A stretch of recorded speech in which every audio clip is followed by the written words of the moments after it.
اگر یہ غوث پاک دین کی تعلیمات بتا دیں تو ان کا کاروبار بند ہو جاتا ہے، ان کی دکانداری بند ہو جاتی ہے۔ جو بابے کا نام لیتے ہیں، اس طرح کا نام لیتے ہیں اور اپنا الو سیدھا کرنے کے لیے کبھی کہیں سے بات پکڑی، کہیں سے بات پکڑی، تو وہی کام جو یوں ہی کرتے، کچھ لے لیا مرضی کا، باقی ترک کر دیا، بات کو مانا بات کو نہ مانا، جہاں اپنی پسند آئی اسے لے لیا، باقی ترک کر دیا۔ ہم نے کہا صرف رفع دین یاد رکھو، غوث پاک کی فتوح الغیب کو بھی پڑھو، اس کو بھی یاد رکھو، تو پھر تم وہاں جاؤ گے جہاں شیطان گیا ہے، وہاں چلے جاؤ گے۔ اور جن کے اندر ہے ایمان کی رونق، اور جسے رب دینا چاہتا ہے، وہ جب پڑھیں گے سنیں گے ان کے ایمان مضبوط ہو جائیں گے اور اللہ کے فضل و کرم سے ایمان نصیب ہو جائیں گے۔ اب دیکھو حضور غوث اعظم رضی اللہ تعالیٰ عنہ نے یہ کتاب لکھی ہے، اور اس کا ہے یہاں مقالہ ثالثہ بھی ہے، مقالہ ثالثہ جو حضور غوث پاک رضی اللہ تعالیٰ عنہ کا ہے۔ سماعت فرمائیں، پھر انشاءاللہ ہم آگے جائیں گے۔ آپ خود فرماتے ہیں وقال، یعنی شیخ عبد القادر جیلانی رضی اللہ تعالی عنہ نے فرمایا وَإِذَا ابْتُلِيَ الْعَبْدُ بِبَلِيَّةٍ تَحَرَّكَ أَوَّلًا فِي نَفْسِهِ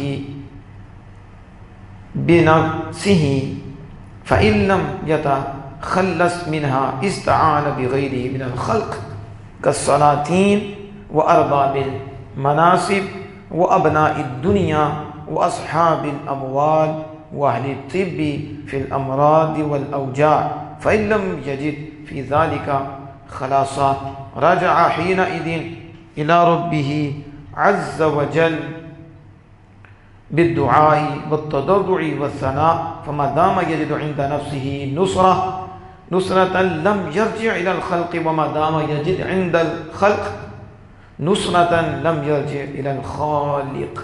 آپ رضی اللہ تعالیٰ عنہ نے فرمایا جب بندہ آزمایا جاتا ہے، جب بندے پہ ابتلا آتی ہے، بندے پہ بلا آتی ہے، کوئی بلا اسے آ جاتی ہے، تو وہ اولاً پہلے تو رہائی کے لیے اپنی ہمت اپنی طاقت صرف کرتا ہے، پہلے خود کوشش کرتا ہے کہ یہ بلا مجھ سے دور ہو جائے، یہ تکلیف مجھ سے دور ہو جائے، یہ مصیبت مجھ سے دور ہو جائے، تو وہ پہلے آپ جو ہے آپ کوشش کرتا ہے کہ یہ دور ہو، اور اگر اس کی کوشش سے وہ خلاصی نہ پا سکے اور اسے چھٹکارا نہ ملے تو پھر وہ مخلوق میں سے کسی کے طرف استعانت طلب کرتا ہے اور مدد طلب کرتا ہے۔ مخلوق میں سے کسی کے ساتھ بھی استعانت طلب کرے گا، مدد طلب کرے گا، جیسے حضور غوث پاک فرماتے ہیں بادشاہوں سے پھر وہ مدد طلب کرے گا، بادشاہوں کے پاس جائے گا، ارباب مناصب بڑے بڑے منصب والے یہ ان کے پاس جائے گا، اور دنیا داروں کے پاس جائے گا، دنیا رکھنے والوں کے پاس، مال و متاع رکھنے والوں کے پاس وہ جائے گا کہ یہ میری تکلیف دور ہو جائے، یہ میری پریشانی دور ہو جائے۔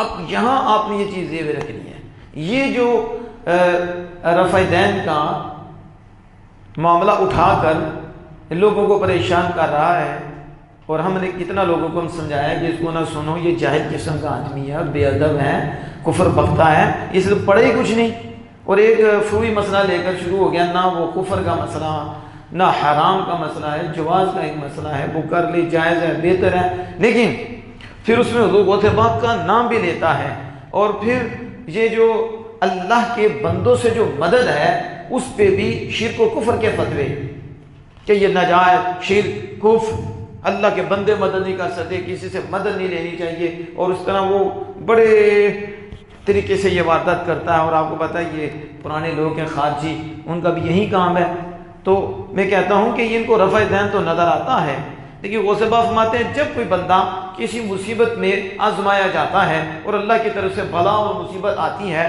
تو وہ پر مارتا ہے، تو خود کوشش کرتا ہے کہ یہ دور ہو جائے مصیبت، یہ تکلیف دور ہو جائے۔ جب خود نہیں ہوتی تو پھر بغیرہ من الخلق، تو پھر کدھر جاتا ہے؟ مخلوق کے پاس جاتا ہے، مخلوق کے پاس جا کر مدد طلب کرتا ہے۔ تو اگر یہ شرک ہے، یہ کفر ہے، کوئی مدد نہیں کر سکتا، کسی کے پاس جانا نہیں چاہیے۔ جیسے یہ گفتگو بولتے ہیں تو وہ بات فرماتے ہیں کہ استعانہ، وہ تو پھر غیر کے ساتھ مدد طلب کرتا ہے مخلوق میں سے، اور وہ بادشاہ ہیں، سلاطین ہیں، ارباب مناصب ہیں، اور وہ مالدار ہیں۔ اچھا یہ عجیب بات ہے کہ زندہ ہو تو مدد لے لو، کوئی مسئلہ نہیں، تو جب دنیا سے چلے جائے اب مدد مانگی تو شرک ہو جائے گا۔ ہم نے کہا تھوڑا سا تو کسی سے عقل ہی مانگ لو، اگر کوئی دے سکتا تو یہ عقل دے، تمہاری عقل کام کرے۔ ارے عقل کے یتیموں کہ زندہ ہو تو مدد کر سکتا، کیا خدا مانا اس کو؟ کہ ایک خدا وہ ہے جو بندہ زندہ ہو تو پھر اس کے ساتھ کوئی شریک ہے تو وہ دے دیتا ہے، تو جب وہ مر جائے تو پھر مانے، پھر وہ نہیں دے سکتا، کیونکہ دنیا میں شریک ہے، مرنے کے بعد شریک نہیں ہوتا۔ نعوذ باللہ من ذالک، خدا کا شریک کون سا؟ زندگی میں وہ دے سکتے ہیں، فوت ہونے کے بعد نہیں دے سکتے، تو زندگی میں جو دے سکتے ہیں تو شرک کہاں رہا؟ شرک تو ہر گھڑی شرک رہتا ہے۔ ہم کہتے ہیں ہمارے پاس آؤ، دیتا اللہ ہی ہے اور مؤثر بالذات اللہ ہی ہے، وہی اثر پیدا کرتا ہے، وہی پیدائش کا فعل وہی کرتا ہے، حاجت روائی کا بھی وہی کرتا ہے، مشکل کشائی کا وہ کرتا ہے، عطا کا فعل بھی وہی پیدا کرتا ہے۔ ہر چیز کا پیدا کرنے والا اللہ جل وعلا ہے، فاعل حقیقی اللہ عز و جل ہے۔ ہاں دنیا میں بھی جن کے ذریعے وہ مدد فرماتا ہے تو وہ مدد کا فعل ان کے ذریعے پیدا کر دیتا ہے، حقیقت میں مدد کرنے والا اللہ ہی ہے۔ تو تم نے کیا دو مان لی ہیں؟ ہم نے تو کہا زندہ ہوں چاہے دنیا سے چلے جائیں، وہ ذریعہ اور واسطہ ہوتے ہیں، حقیقی مددگار اللہ ہی ہے۔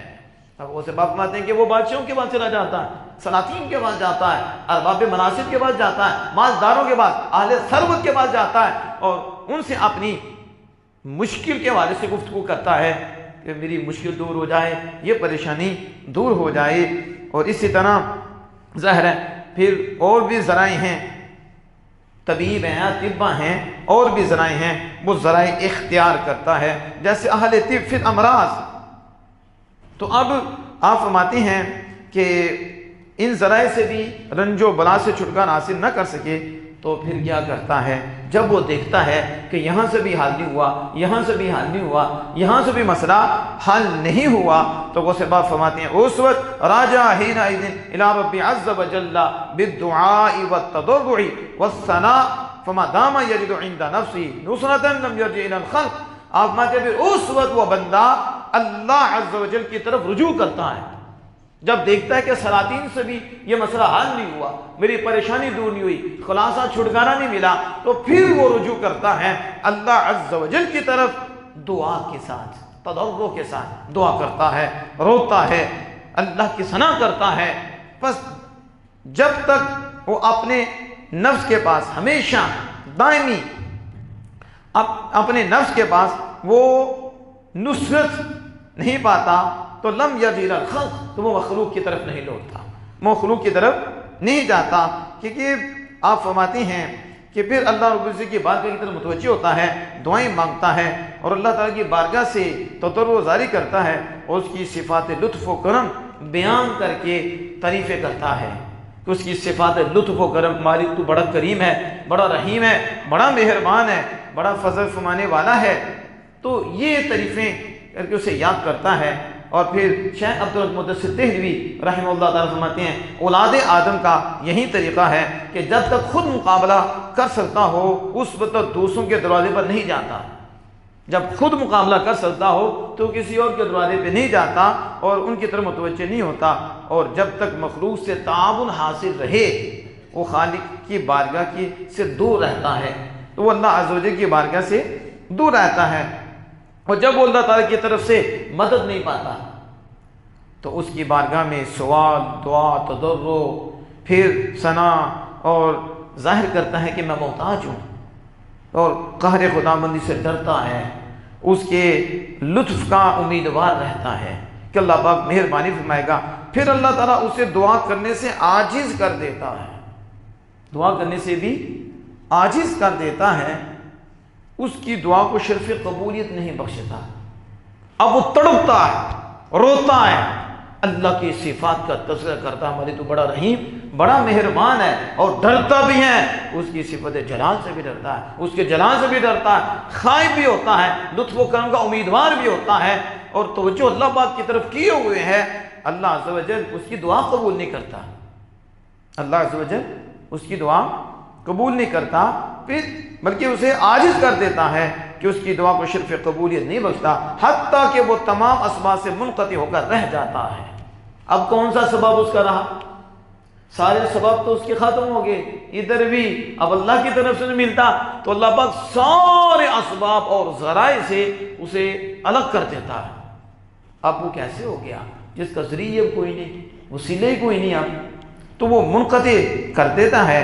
اس وقت بندے کے بارے میں اللہ تعالیٰ کا حکم اور قضا اور قدر نافذ ہوتے ہیں. اللہ کا حکم نافذ ہوتا ہے، اللہ کی قدر اس پہ نافذ ہو جاتی ہے، اور تقدیر اس پر اپنا کام کرتی ہے، اس پر اپنا کام کرتی ہے. تو بندہ تمام حرکات، تدابیر اور تعلقات سے فانی ہو جاتا ہے. اب یہ اگلی بات ہے، پھر ہوتا کیا ہے کہ اللہ جل وعلا اس پہ اپنے حکم کو جاری کر دیتا ہے اور اپنے فیصلے کو نافذ کر دیتا ہے، اور تقدیر اپنا کام کرتی ہے. تو بندے ہر حرکت سے اور ہر تعلق، ہر تدبیر سے فانی ہو جاتا ہے یا فنا کر دیا جاتا ہے. اپنی تدبیر سے بھی اسے فنا کر دیا جاتا ہے، اور بندہ محض روح کی صورت میں باقی رہ جاتا ہے. کس کی صورت میں باقی رہ جاتا ہے؟ فَيَبْقَى رُوحًا، بس وہ روح کی صورت میں باقی رہ جاتا ہے. اب اس کا مطلب کیا ہے کہ اس سے اوصاف بشریت، ہوس، خواہش، آرزو، یہ ساری نکل جاتی ہیں. یہ ہے اللہ کا کرم کہ اب اس سے خواہشات نکل گئیں، نفس کی ہوس نکل گئی، اوصاف بشری، یہ جسم کے جو اوصاف ہیں یہ بھی اس سے نکل جاتی ہیں، اور روح کی خصلتیں اسے نصیب ہو جاتی ہیں. روح کی حسرتیں اسے عطا ہو جاتی ہیں. مثلا کھانا پینا، سونا اور دیگر حرکات جسمانی نہیں رہتے، وہ روحانی ہو جاتے ہیں. اب جسمانی نہیں رہتے، اس کا قوام، اس کا قائم رہنا خدا کے ذکر کے ساتھ ہوتا ہے. وہ خدا تعالیٰ کے ذکر کے ساتھ قائم ہوتا ہے، اور محسوسات، یہ چیزیں جو ہمیں نظر آتی ہیں اور ہم یہ چیزیں جو محسوس کرتے ہیں، اس سے ہمیں آرام ملتا ہے، اس سے ہمیں سکون ملتا ہے. یہ جسمانی کیا ہے صفات، تو جسم اس سے انس بھی حاصل کرتا ہے. یہ جسمانی بشری جو یہ صفات ہیں، ان سے وہ خارج ہو جاتا ہے. یعنی اب یہ چیزیں دیکھنے سے انس پکڑنا، اس سے وہ فارغ ہو گیا، خالی ہو گیا ہے. اب جسمانی بشری صفات سے وہ خالی ہو جاتا ہے، اور ان کی جو جگہ ہے، یعنی یہ جو بشری صفات تھیں اور جو جسمانی صفات تھیں، تو جہاں یہ تھیں ان کی جگہ لے لیتی ہیں روحانی صفات. کون سی؟ یعنی ایک ہے جسمانی صفات، ہوس، یہ، اور اس کے اندر محسوسات جو دیکھ کے انس اور راحت پائی جاتی ہے. اب یہ چلی جاتی ہے صفات، تو پھر ان کی جگہ کون آتی ہیں؟ وہ صفات فرماتے ہیں روح کی صفات آتی ہیں. کس کی آتی ہیں؟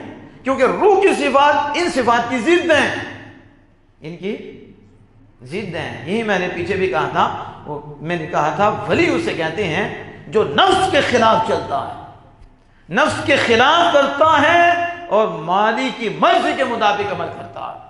نفس کے خلاف، خواہش کے خلاف، یہ مقام اس کا ہو جاتا ہے کہ اب خواہش جو تھی وہ چلی گئی، رخصت ہو گئی، اس کی ہوس رخصت ہو گئی، اس کے اوصاف جسمانیہ رخصت ہو گئے، اوصاف بشریہ رخصت ہو گئے. میں کہتا ہوں رفع دین کا کہنا بڑا آسان ہے، یہ بھی تو لو نا غوث پاک کا حیوانی صفت میں بنسنے والوں، ادھر تو آؤ نا. تمہیں کیا پتا ولی کسے کہتے ہیں اور ولیوں کا مقام کیا ہوتا ہے؟ وہ تو مر کے زندہ ہوتے ہیں. ان کی حالت تو یہ ہوتی ہے کہ یہ مردہ کی طرح ہو گئی ہیں کہ اب ان کی جسمانی صفات، ان کی بشری صفات نکل گئی ہیں، اب تمہاری ہوس دیکھو کیا حال ہے، کیا انسان کو اسے ڈنگر بنا کے رکھا ہوا ہے، اور ڈنگر سے بھی آگے نکلا ہوا ہے، بدتر چھتر بیر بہار، جس پہ چاہے بونکے، جس کی چاہے عزت پہ حملہ کرے، نہ نبی نہ ولی نہ اولیاء نہ خدا، کوئی معبود نہیں تمہارے جیسے پلیدوں سے، کیونکہ جسمانی صفات میں ڈوبے ہوئے ہو تم، اور تم ڈنگر بنے ہوئے ہو، تمہارے اوپر نفس ناچ رہا ہے اور تمہیں نچا رہا ہے۔ وہ سے بات فرماتے ہیں جب وہ اس مقام پہ پہنچ جاتے ہیں تو پھر نفس کی جو خواہشات ہوتی ہیں وہ نکل جاتی ہیں، اور پھر رہ کیا جاتا ہے، وَيَبْقَى رُوحًا، وہ روح باقی رہ جاتی ہے، اور روح کی صفات اس کی جگہ آ جاتی ہیں۔ تو جب روح کی صفات اس کی جگہ آتی ہیں تو وہ ملکی ہو جاتا ہے۔ اب ملکیت اور روحانیت سے وہ متصف ہوتا ہے، تو اس کی روح کا تعلق عالم فرشتوں سے ہو جاتا ہے، عالم ملکوت سے ہو جاتا ہے، فرشتوں سے ہو جاتا ہے۔ اس کی روح اتنی پرواز کرتی ہے، پھر وہ فرشتوں سے باتیں بھی کرتا ہے، ملاقاتیں بھی کرتا ہے، فرشتوں سے ملاقاتیں بھی ہوتی ہیں، اور مبدأ فیاض اللہ تعالیٰ سے وہ مل جاتا ہے اور واصل باللہ ہو جاتا ہے۔ اسے کہتے ہیں اللہ کا ولی، کہ وہ واصل باللہ ہو گیا ہے، اللہ سے مل گیا ہے۔ اب ہم جب دیکھتے ہیں تو ہم کہتے ہیں دیکھو ہاتھ ہیں، ہم نے کہا اسی لیے تو تم پریشان ہو، تم ہاتھ دیکھ رہے ہو، تمہیں کیا پتا کہ یہ ولی بنے کیسے ہیں، کہ جنہوں نے اتنا مجاہدہ کیا ہے، اتنا مجاہدہ کیا اور کروایا بھی کیا ہے، اور یہ اس مقام پہ پہنچ گئے ہیں کہ بشری حوث ساری نکل گئی ہیں۔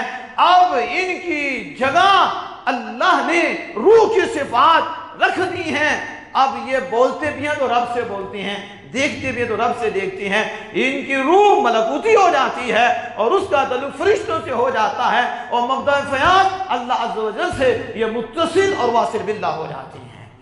یہ حضور غوث پاک ہیں۔ کہتے ہیں اس لیے پڑھو تو صحیح نا، تم نے کیا ڈبے پیروں کو پیر سمجھا، ولی سمجھا؟ تم نے دکانداروں کو سمجھا؟ ہاں یہ دکاندار تمہارے ہیں اور ایماندار ہمارے ہیں۔ یہ ہیں غوث پاک رضی اللہ تعالی عنہ۔ یہ میں بات اس لیے کر رہا ہوں کہ یہ اس سے لوگوں کو گمراہ کرتے ہیں اور لوگوں کو پتہ نہیں کہاں سے کہاں لے کے جا رہے ہیں، اور آپ کس انداز سے اس چیز کو بیان کرتے ہوئے آگے فرماتے ہیں۔ حضور غوث اعظم رضی اللہ تعالی عنہ پھر آپ فرماتے ہیں وہ خدا کے احکام کے سوا کچھ نہیں دیکھتا، خدا کے احکام کے سوا کچھ نہیں دیکھتا۔ یہ جملہ ہے غوث پاک رضی اللہ تعالیٰ کا۔ جب وہ اس مقام پہ پہنچ جاتا ہے تو فلا یرا الا فعل الحق عز وجل فیصیر موقنا موحدا ضرورتا فیقطع اللہ فاعلا الحقیقت الا اللہ ولا محرک ولا مسکن الا اللہ ولا خیر ولا شر ولا ضر ولا نفع ولا خیر ولا عطا ولا منع ولا فتح ولا غلق ولا موت ولا حیات ولا عز ولا ذل ولا غنا ولا فقر الا بید اللہ۔ کس مقام پہ چلا جاتا ہے؟ فرمایا وہ اس مقام پہ پہنچ جاتا ہے کہ پھر وہ خدا کے احکام کے سوا کچھ دیکھتا ہی نہیں۔ خدا کے احکام یعنی جب صفائی باطن کی صفائی ہو جاتی ہے، اور جب قلب میں نورانیت پیدا ہو جاتی ہے اور قلب نورانی ہو جاتا ہے، اور حقیقت کام کی حقیقت اس پہ ظاہر ہو جاتی ہے، تو بندہ فضل حق کے سوا کچھ نہیں دیکھتا، اس سے بس اللہ کا فضل ہی نظر آتا ہے۔ یہ اللہ کی مہربانی ہے، اللہ کا فضل ہے، اس کا یہ حالت ہو جاتی ہے۔ اور اگر پھر کیا ہوتا ہے، وہ جدھر دیکھتا ہے اسے فائل حقیقی ہی نظر آتا ہے، یعنی وہ یہ سمجھتا ہے آپ کہ جو بھی کرنے والا وہ اللہ ہی ہے، فائل حقیقی اللہ ہی ہے۔ اور اگرچہ نظر و فکر سے بھی فائل حقیقی اور موثر حقیقی کی پہچان ہو سکتی ہے کہ بندہ غور و فکر جب کرتا ہے تو گہرائی میں جاتا ہے تو اسے سمجھ آتی ہے حقیقت میں فاعل اللہ ہی ہے، وہی فاعل حقیقی ہے، وہی کرنے والا ہے۔ لیکن یہ نظر و فکر غور و فکر سے بندہ وہاں پہنچتا ہے اور اسے پتہ چلتا ہے کہ واجب الوجود اللہ ہے، قادر مطلق اللہ ہی ہے۔ مگر اس مقام پر جو پہنچتا ہے جس کی غوث پاک بات فرما رہی ہیں، وہ بلا اختیار نظر و فکر، وہ غور و فکر کے بغیر ہدایت اور عرفان کے طریقے سے اللہ تعالیٰ کو پہچان لیتا ہے، اللہ تعالیٰ کی پہچان کر لیتا ہے اسباب و آلات سے، وہ اسے جدا کر دیا جاتا ہے، پھر یہ اس مقام پہ پہنچ کر پھر اسے یہ سارا کچھ نظر آتا ہے کہ حرکت دینے والا بھی اللہ ہے، پھرانے والا بھی اللہ ہے، اور خیر دینے والا بھی اللہ ہے۔ خیر بھی اللہ کے ہاتھ میں، شر بھی اللہ کے ہاتھ میں، نفع نقصان بھی اللہ کے ہاتھ میں، اور جو عطا ہے وہ بھی اللہ کے ہاتھ میں، منع کرنا بھی اللہ کے ہاتھ میں، اور کھولنا بھی اللہ کے ہاتھ میں، بند کرنا بھی اللہ کے ہاتھ میں، موت و حیات بھی اللہ کے ہاتھ میں ہے، ذلت غنا عزت اللہ کے ہاتھ میں ہے، فقر بھی اللہ کے ہاتھ میں ہے۔ کیا مطلب؟ حقیقت میں وہی فاعل ہے، وہی موصف بالذات ہے، وہ اس مقام پہ پہنچ جاتا ہے، باقی جو بھی ہے وہ فاعل مجازی ہیں اور وہ اسباب اور ذرائع ہیں۔ اللہ عز و جل نے یہ نظام اس طرح چلایا ہوا ہے۔ اب یہ جو غوث پاک رضی اللہ تعالیٰ عنہ بیان کر کے آگے پتہ کیا کہتے ہیں آپ فرماتے ہیں یہ توحید نہیں تو اور کیا؟ یہ ہے توحید۔ یہ کیا ہے؟ توحید۔ وہ ہر شے اللہ سے جانتے ہیں، ہر شے، اور اس مقام پہ اتنا یقین پختہ ہو جاتا ہے، اور آپ فرماتے ہیں فَيَسِيرُ حِينَئِذٍ فِي الْقَدْرِ كَالطِّفْلِ الرَّضِيعِ فِي يَدِ الطَّيْرِ وَالْمَيِّتِ الْغَسِيلِ فِي يَدِ الْغَاسِلِ وَالْقُرَّةِ فِي صَوْلِ جَانِ۔ آپ فرماتے ہیں کہ پھر یہ جو ہے یہ ایسے ہو جاتا ہے تقدیر کے ہاتھ میں، اور قدر میں ایسے ہو جاتا ہے جیسے دودھ پیتا بچہ ہوتا ہے، شیرخوار بچہ ہوتا ہے دائیا کے ہاتھ میں، تو دائیا اسے کھلائے پلائے، وہ بچہ حرکت تو کرتا ہے لیکن وہ خود نہیں پی سکتا، بس اس کی توجہ کس کی طرف ہوتی ہے؟ دائیا کی طرف ہی ہوتی ہے، یہ پلائے یہ پلائے یہ پلائے، وہ ایسے اس کی تقدیر میں اس کی عادت ہو جاتی ہے۔ یا پھر وہ مردہ جسے غسل دینے والا ہے تو اس کے ہاتھ میں ہوتا ہے، تو ایسے ہی تقدیر میں ہاتھ میں ہوتا ہے کہ پھر وہ کہنے والے بھی کہتے ہیں کہ جو سونا میرے دکھ وچ را دی تو میں سکھنو چلے پاواں، اس سکھنو مارو مارو مار مکاؤ میں درد بول نہ لیا ہوا، جس دکھ وچ میرا سونا را دی اس سکھنو چلے پاواں، ایکو یار محمد بخشا بوئے یار دے مر جاواں۔ لیکن وہ ایک بات کہنا ہے کہ پھر انہوں نے نہیں بولنا، انہوں نے کہا اللہ کی طرف سے، اللہ ہی کی طرف سے، اللہ ہی کی طرف سے، بس جو اللہ کی طرف سے، کہ ان کا ارادہ اللہ کے ارادے میں فنا ہو چکا ہے، اب جو بھی اسے نظر آتا ہے اللہ ہی کی طرف سے، تو اس مقام پہ پہنچ جاتے ہیں۔